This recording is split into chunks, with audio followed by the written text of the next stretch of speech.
The first artist I ever looked at was my grandfather. When I was little, I would go and look at all his paintings in my grandmother's apartment, so he was the first artist I had ever seen. He was a painter. And I suppose I am an artist because of him. It's in my genes. To make a living, right now I work in a Japanese restaurant for half the week, and then the rest of the week I designate to making artwork.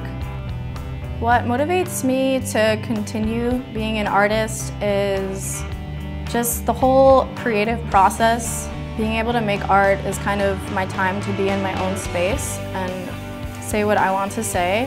And I don't even have to speak to anybody. All I have to do is spend time with myself creating something, and then I have this material piece of something visual that I can show people.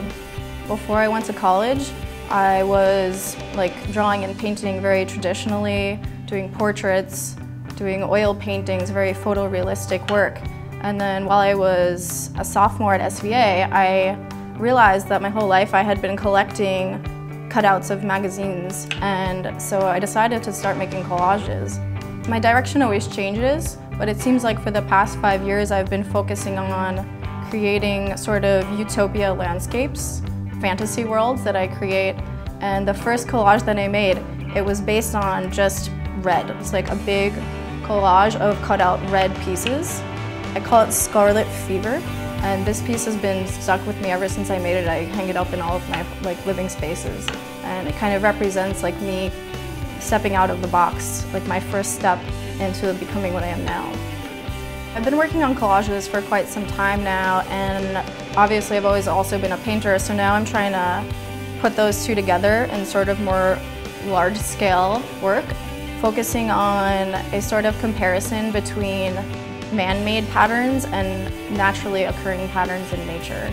My work usually starts out as trying to find different things. I look through magazines, I look through wallpaper designs, and so I start out with a blank canvas, and then I will find a print that I'm interested in or I'm attracted to that day.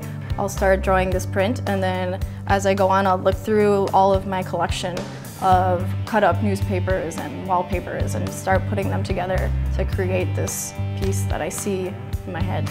After I graduated from SVA, I kind of took a break. It's kind of a funny thing, graduating from art school and then being pushed into the real world, realizing I have to start paying my own rent and doing everything for myself.